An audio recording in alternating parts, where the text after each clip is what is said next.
Por que será que os conselhos cansam, hein?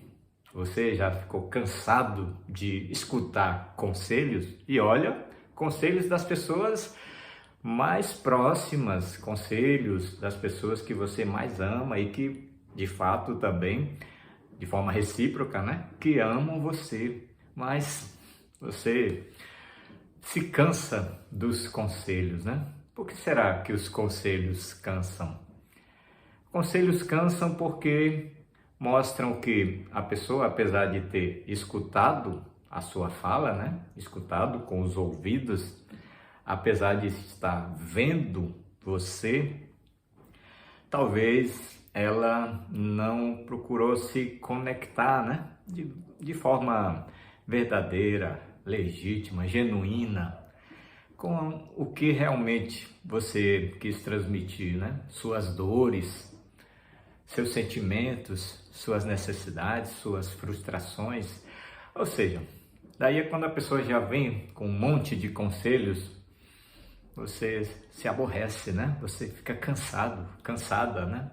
Porque você se colocou ali de forma vulnerável, mostrando a sua humanidade, mostrando as suas dores, né? Exemplos, né? Você fala assim: ah, briguei com meu marido. Daí a pessoa já vem e diz: amiga, não sei como é que você suporta ainda aquele seu marido. É muito complicado. Se eu fosse você, né? A gente sempre escuta essas frases, né? E a gente muitas vezes fala frases assim, né? Se eu fosse você, largava logo esse seu marido e vivia livre. Liberdade, mulher. Liberdade, homem, né? Então, a gente é muito acostumado a dar conselhos, só que quando a gente está na pele daquela pessoa que recebe o conselho, quando a gente está passando por aquele problema, olha, vamos reconhecer, né? Vamos combinar, né? Bora combinar. Conselhos, eles são, em geral, até tóxicos. Sabe aquela coisa da positividade tóxica?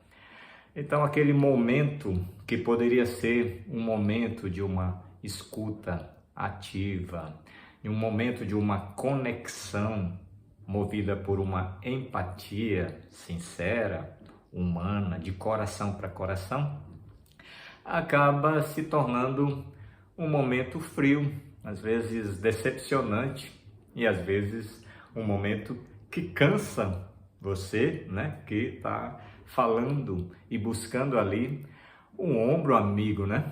Quando eu falo ombro amigo, lembro logo da canção, né, que fala, né?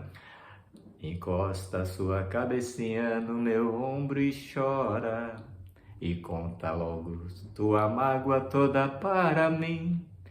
Quem chora no meu ombro, eu juro que não vai embora, que não vai embora, né? Então, a gente se anima para falar das nossas vulnerabilidades para as pessoas mais próximas, buscando isso, né? Um cantinho, um colo, um ombro amigo. Mas, olha,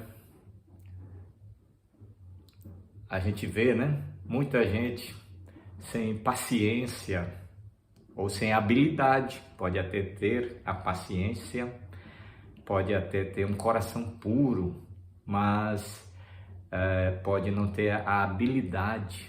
Então, aquela boa intenção da pessoa de ajudar você a sair daquela situação dramática, na verdade, né, gera uma desconexão. Veja como é impressionante, como a comunicação ela é desafiadora. Vem com a gente conversar novamente sobre os desafios da comunicação. Eu sou Flávio Hiramini e é um prazer imenso trazer aqui essa conversar com você aqui no nosso canal, nos nossos canais, sobre esses desafios que é conversar com as pessoas, né?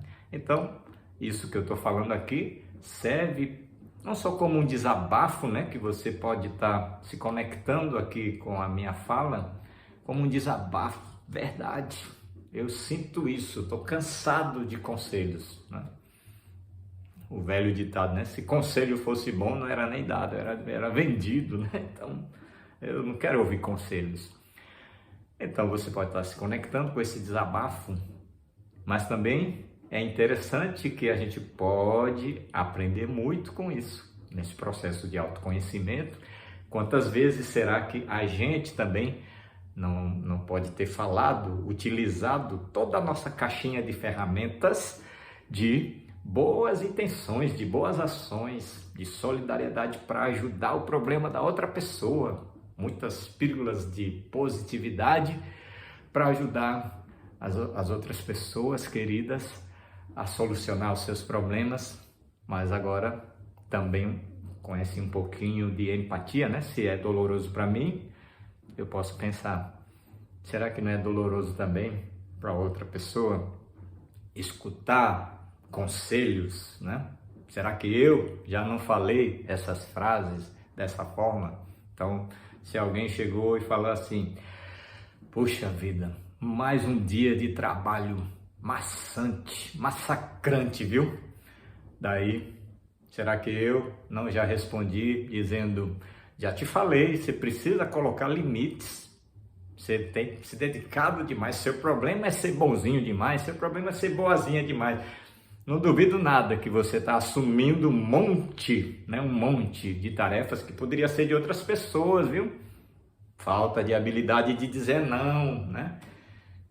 E você vai usando o seu repertório, né? Essa caixinha de ferramentas de boas ideias, né? Mas se a pessoa está numa dor naquele momento, num cansaço, numa vulnerabilidade, olha, em geral, não é de boas ideias que ela está precisando naquele momento, porque existe muito ruído ali, um burburinho na mente, no coração da pessoa, e ela não tem a mínima disposição de escutar conselhos, aulas, né? A sua pílula de sabedoria para ela mudar, né, a sua forma de pensar, a forma de pensar dela, né? Ah, isso aí eu já passei por isso. Olha, veja como eu fiz. Ou seja, você está dizendo assim, né? Veja que eu tive uma ideia brilhante que você ainda talvez não tenha tido, porque você está com a mente tão confusa. Então, veja, tem alternativas, viu? Não pense assim. Olha, aliás, não vamos nem trazer muita história desse drama todo que você está passando, porque vai ofuscar a energia aqui, né? Então, olha, energia positiva, vamos pensar positivo, bora, né? E aí, quanto mais você vai estimulando essa tentativa de, sabe, positivar, né? Que pode se chamar assim, positivar, dourar a pílula, dourar o problema, menos a pessoa vai ter interesse em escutar essa sua proposta. Por que será que isso acontece? É como a gente está conversando aqui desde o comecinho, né? Porque isso não gera conexão, né? Conexão, que é essa coisa mágica, que é a empatia. O que é a empatia? O que é empatia para você? Você conhece a empatia? Você já viu gestos de empatia? Você lembra de quando alguém verdadeiramente teve empatia por você? E você lembra também quando você teve empatia de verdade com alguém, algum sofrimento da pessoa, né? Então, empatia é essa conexão. E quando a gente está ali somente escutando a pessoa com os ouvidos, vendo com os olhos, só que a gente vai processando o que a pessoa está falando aqui dentro da nossa mente e vai vendo como ajudar, então como ser solidário, como ter uma bondade mental sobre o que a pessoa está falando. Então veja que ficou aqui no nível da cabeça, né? Então a gente fica processando, será que eu já passei por isso? Né? Até parece uma empatia, né? Será que eu já passei por isso? Ah, passei. Amiga, passei exatamente por isso. Senta aqui para eu contar a minha história. Será que a pessoa está com o ouvido para contar a sua história? Veja que rapidamente a gente consegue, né, essa proeza de puxar para a gente. Ah, o seu problema não é 10 centavos do problema que eu passei. Ah, peraí, né? Então, veja que a gente tem muito essa habilidade de puxar para a gente, dentro da nossa teoria, dentro da nossa experiência, para diagnosticar o problema que a pessoa está enfrentando e querer oferecer, claro, na melhor das intenções, a nossa boa vontade e a nossa teoria, né? Seja na linha espiritualista ou religiosa ou de autoajuda, ou se você é um terapeuta, você é um psicoterapeuta, você é um profissional da saúde mental, saúde física, né? Às vezes sobre saúde, sobre atividades. Então, aí você já vai logo enchendo a pessoa, e a pessoa sabe o que é que vai acontecer, né? Vai acontecer dela ir até se distanciando de você. Você não já passou por situações assim também? Você agora, né? Quando alguém vem falando, você pensa, já vem aquela pessoa alegre demais que vai até me criticar, vai dizer que isso é falta disso, falta daquilo, né?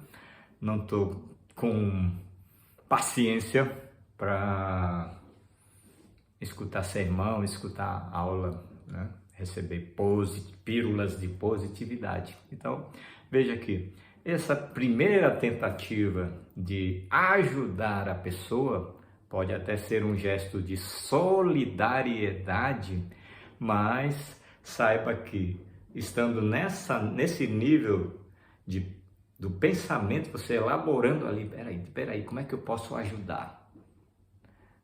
Amiga, eu já passei por isso, né?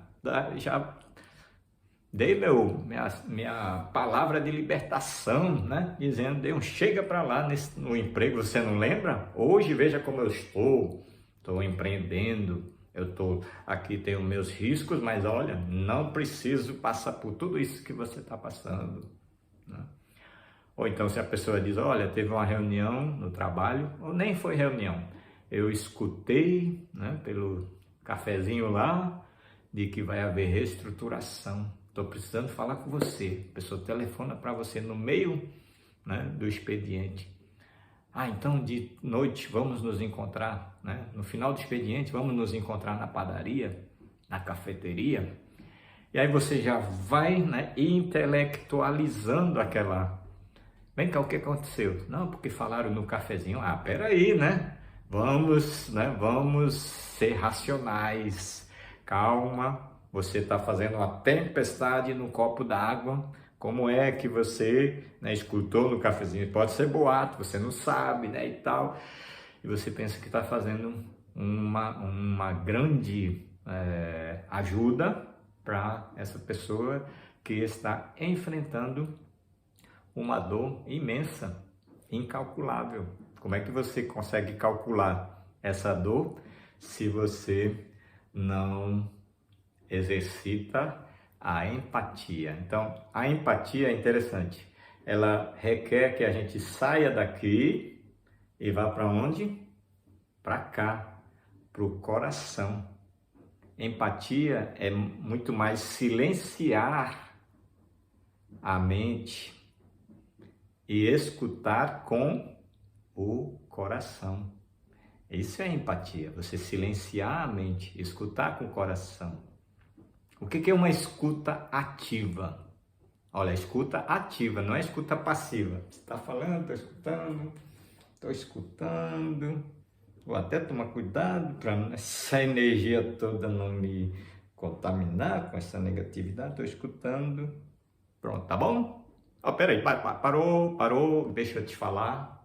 É o seguinte, pronto, agora eu vou falar, tal, né? Então, isso é escuta passiva, e quando você interrompe o que a pessoa está falando, você já está cortando, né? Você está dizendo que aquilo que ela ia falar, ou que estava falando, não é tão importante, e é mais importante o que você vai dizer, né? Então, isso é escuta passiva.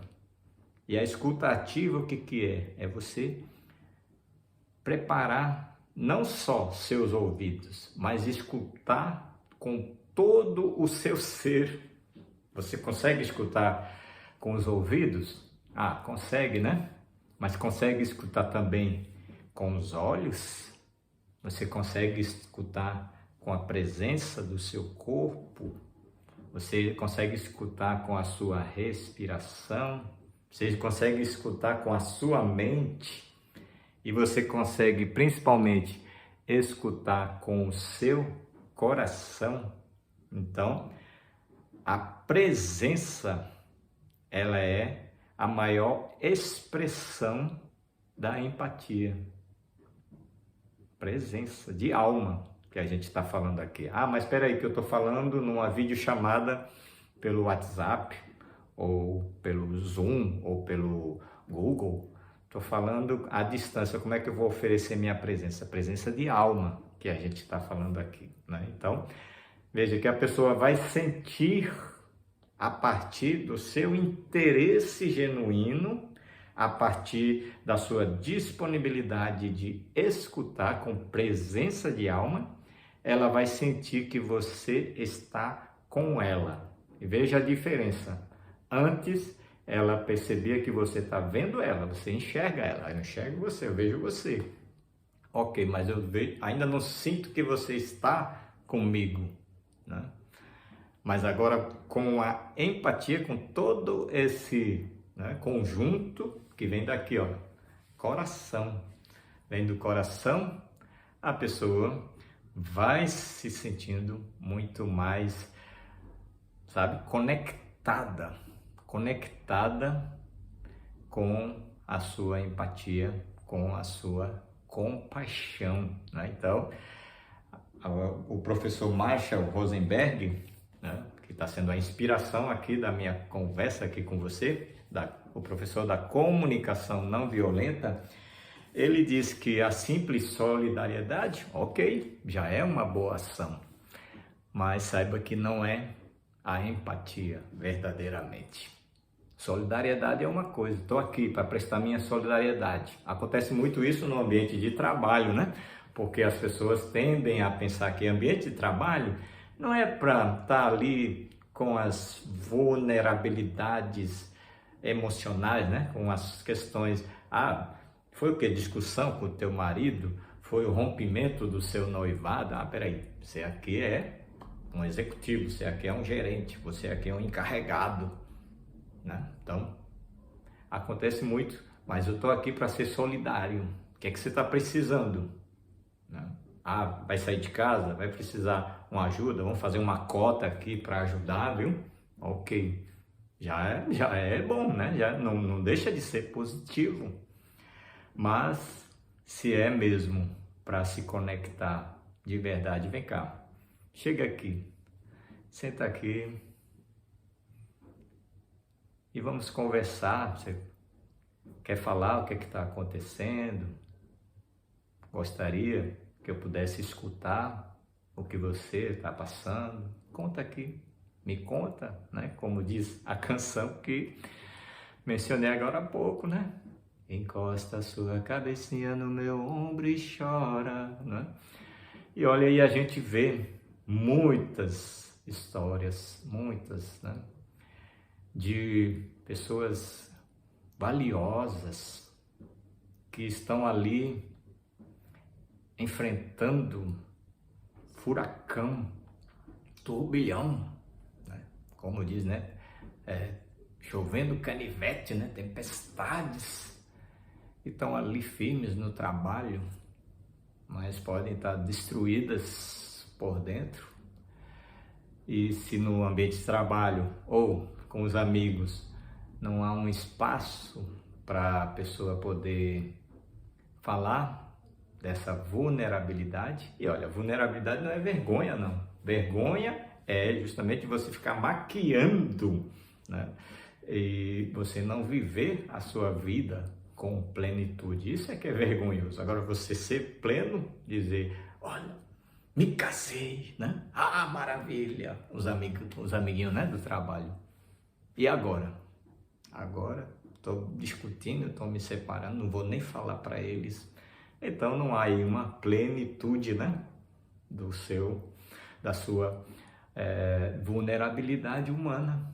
Ora eu estou feliz, ora eu estou enfrentando um medo, uma angústia. E não são os mesmos amigos, não? Então, se você consegue oportunidade, espaço para se abrir, ou você que é líder, gestor, né? Você que é uma pessoa que está ali na liderança, seja no trabalho, seja na igreja, seja no grupo aí da terceira idade, né? Das atividades, se você é a pessoa que está liderando, você permite conversar, as pessoas conversarem, se abrirem, falarem das suas incertezas. Olha, com isso você está criando um vínculo por meio dessa empatia, né? Da empatia verdadeira. E não criando apenas uma solidariedade.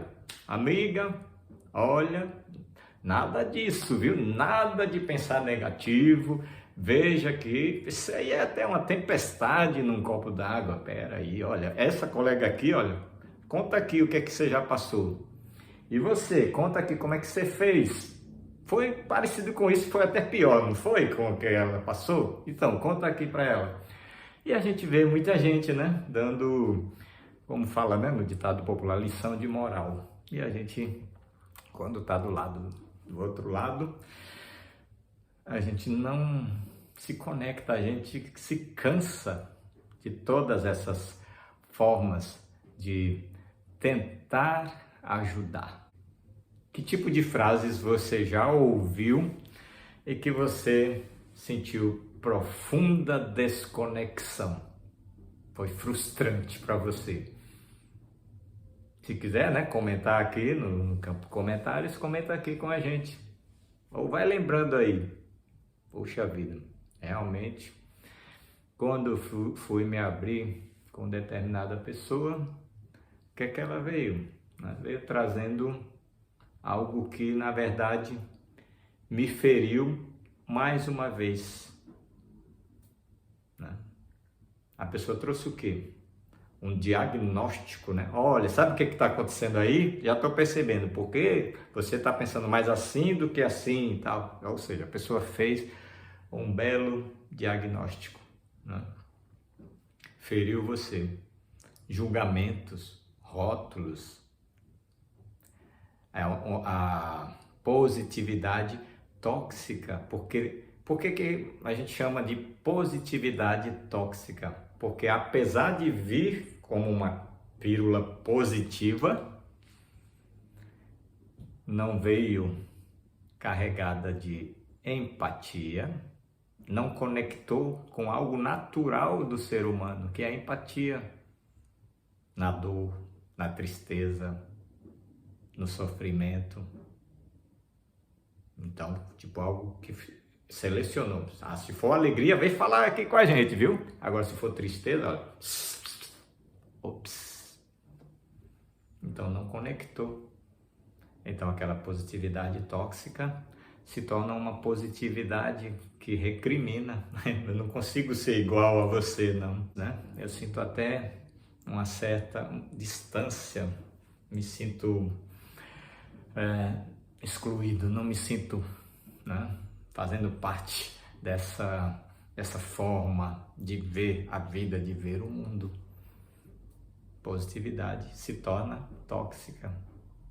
E claro, você jamais teve a intenção, né, de oferecer uma positividade tóxica.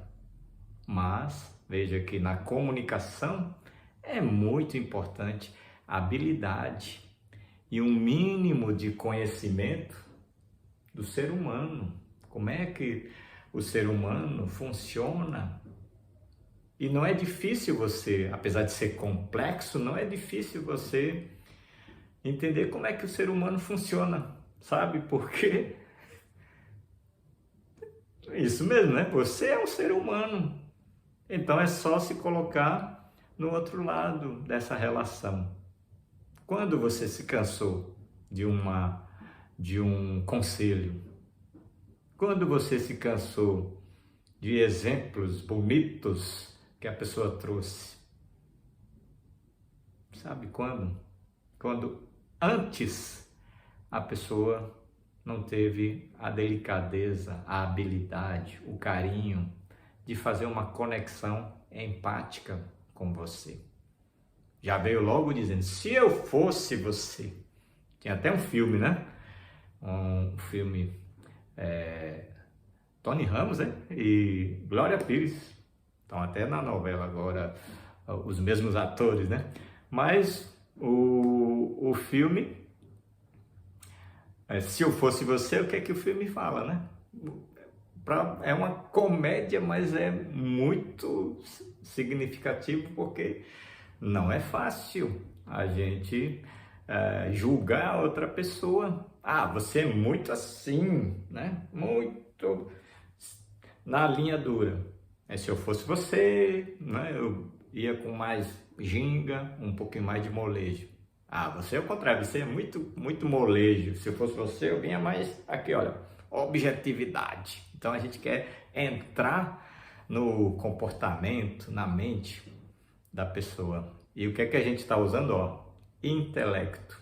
Então, quando Marshall Rosenberg fala que a comunicação não violenta é a linguagem da vida, essa linguagem da vida, ela precisa sair daqui, precisa deixar de ficar só aqui, sair quer dizer deixar de ficar só aqui e vir para cá, para a vida, a linguagem do coração, a linguagem que conecta.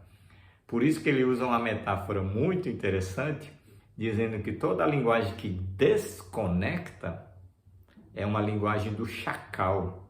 Sabe aquele animal, não sei se no Brasil tem, mas a gente vê muito nos filmes, né? Eu via, aparecia muito nos filmes de faroeste, né? Falava o chacal, né? Parece um lobo, né? Então, aquele animal cuja voz, né? Cuja expressão é assustadora, aquela forma de expressão que afasta, é o chacal. E o Marshall Rosenberg então fala que a linguagem aqui, ó, que vem do coração, é a linguagem girafa, a linguagem da girafa. Por que é a girafa? Girafa vai lá, olha lá de cima, né? Ou seja, tem grandeza, mas principalmente ela tem um coração gigante.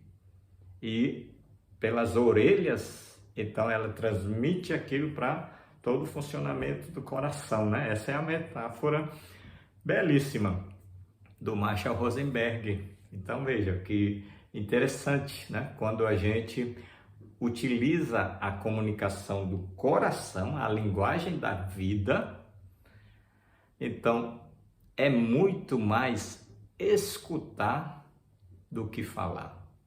Não tenha pressa em falar os seus conselhos se alguém vem falar, né, dos dramas, dos sofrimentos. Não tem essa coisa de querer logo tirar a pessoa dali com as suas teorias. Que a pessoa pode estar dizendo, estou cansado de teorias. Aí você talvez possa dizer, mas então eu não sei nem o que dizer. E você pode dizer justamente isso para a pessoa. Isso é mais humano do que lindas teorias, sabe? Amiga, que triste, né? Não sei nem o que te dizer, mas agradeço você confiar e acreditar que eu posso escutar você. Estou aqui para te escutar. Precisar de uma companhia, eu estou aqui. Quer conversar mais sobre isso? O que é que você está sentindo? Você está sentindo o quê? Mágoa? preocupação? O que é que você precisa? Você está com necessidade de segurança?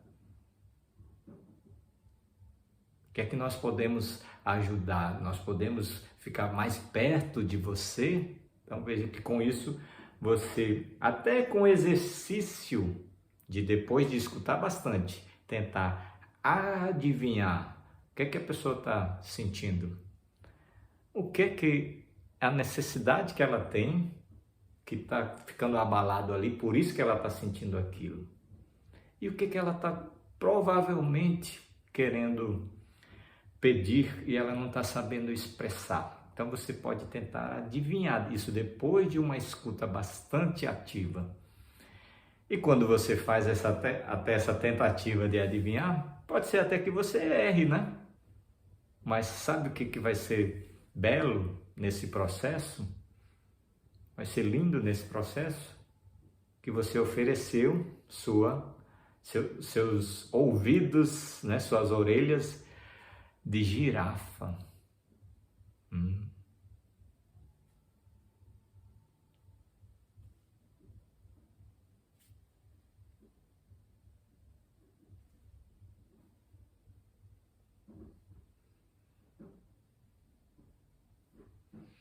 Ouço você, vejo você, me conecto com você.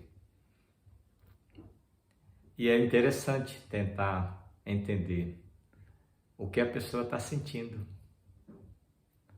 qual a necessidade que ficou ali abalada, por isso gerou aquele sentimento. E o que ela gostaria de pedir. Mas veja como é interessante e importante, fundamental, a conexão.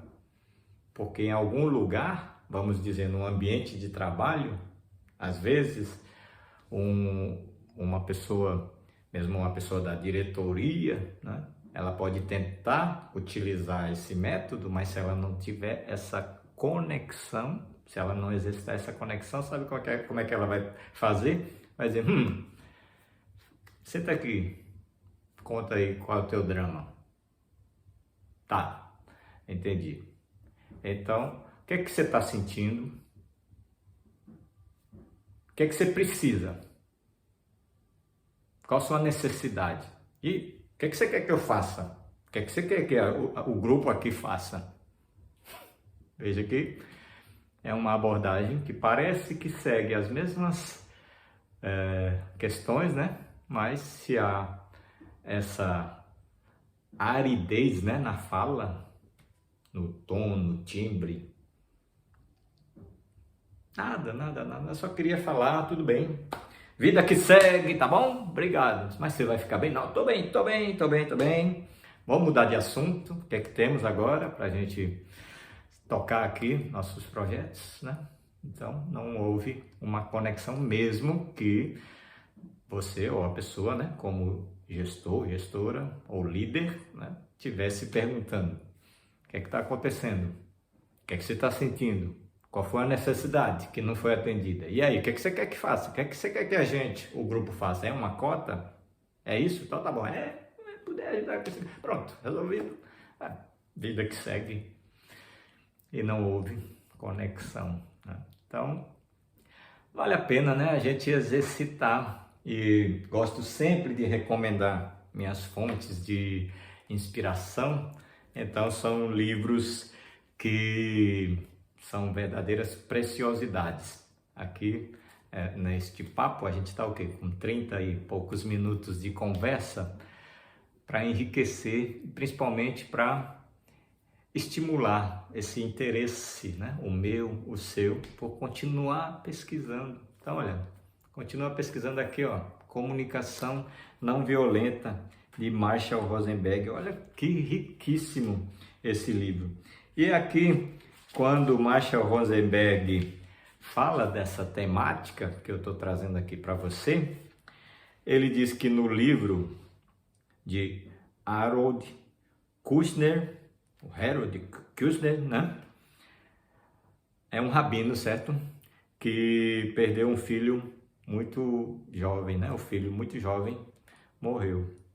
E ele fez uma série de reflexões E nessa série de reflexões que ele colocou no livro Quando Coisas Ruins Acontecem às Pessoas Boas, esse rabino, Harold Kushner, ele percebeu que muitas vezes, né, com aquela dor que ele estava sentindo da perda do filho, o que mais redobrava a dor dele, né, acentuava a dor dele como pai, perdendo um filho de forma tão precoce, eram as falas, né, de pessoas que, pensando em ajudá-lo, faziam ele sofrer ainda mais aquela dor.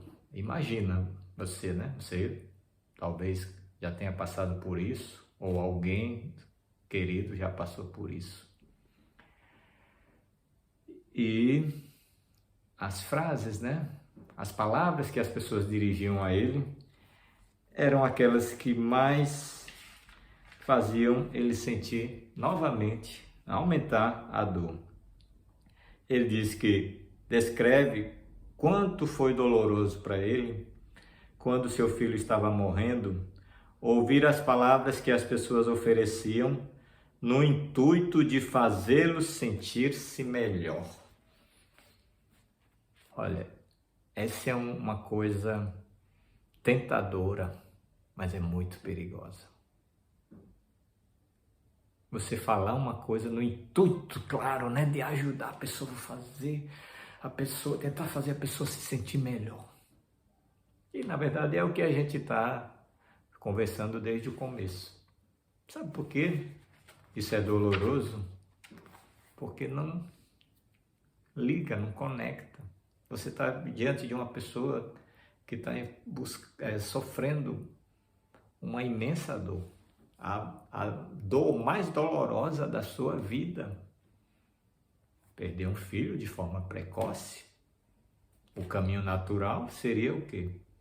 O filho perder o pai e o ciclo da vida que segue, mas ele perdendo o filho, ele um rabino, e ele seguindo, ele perdendo o filho, e o que mais era doloroso para ele era ouvir as palavras das pessoas que ofereciam essas palavras no intuito de fazê-lo sentir-se melhor.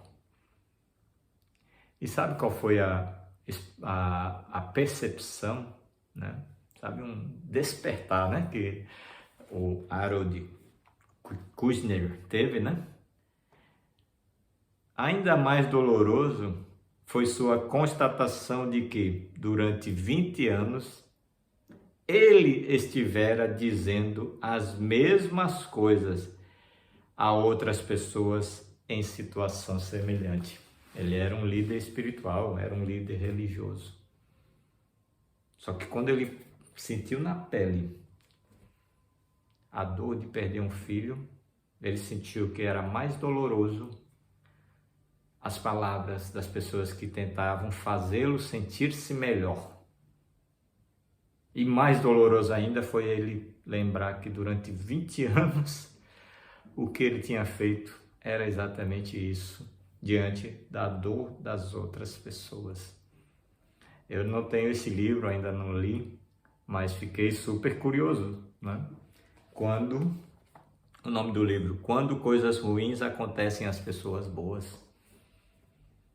Ele tirou um aprendizado para a vida toda. Não mudou a fé dele. Ele permaneceu na sua fé. Ele era um líder espiritual, líder religioso. Ele manteve sua fé. Só que ele fez uma caminhada de uma redescoberta, né? De uma descoberta dessa dimensão humana, de como a gente às vezes chateia a outra pessoa, cansa a outra pessoa, na medida em que a gente quer fazê-la sentir-se melhor. Olha, não pense assim não. Olha, talvez, né? A providência quis assim. Vamos nos conformar. Terminou o ciclo dele. Não sei o que as pessoas falaram, né? Não tá descrito aqui, só indo lá no livro para ver. Mas estou imaginando aqui situações verossímeis. Quantas vezes a gente fala isso? Quando alguém perde alguém. Né? E é uma forma, será que não é, né? Podemos perguntar, prefiro perguntar, será que não é uma forma de a gente meio que se distanciar para não se conectar com aquela dor e não chorar junto? Porque a gente também tem medo, né? De, puxa vida, se perder um filho, só pensando que é por um motivo, né? Então, vamos pensar dessa forma, pensar, não é? Sinto muito, não tenho nem palavras, sinto muito, sinto de verdade, tô aqui, conta comigo, não sei palavras, não existe um manual com as palavras e não existe uma fórmula correta de comunicação, porque se existisse já seria uma fórmula que criaria um padrão e não haveria a beleza da vida, né? Que é a conexão. Você poder se conectar do seu jeito. Tem gente que se conecta sem precisar dizer uma palavra, né? Segura na mão aqui.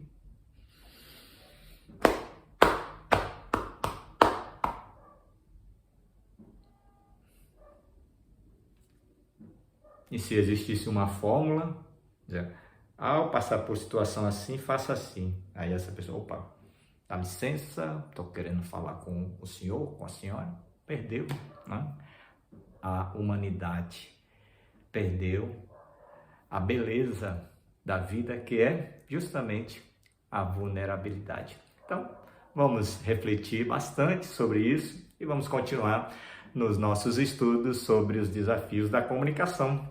Agradeço mais uma vez pela sua participação, emprestando aí seus ouvidos de girafa. Vamos praticar. Um abraço, namastê, tchau.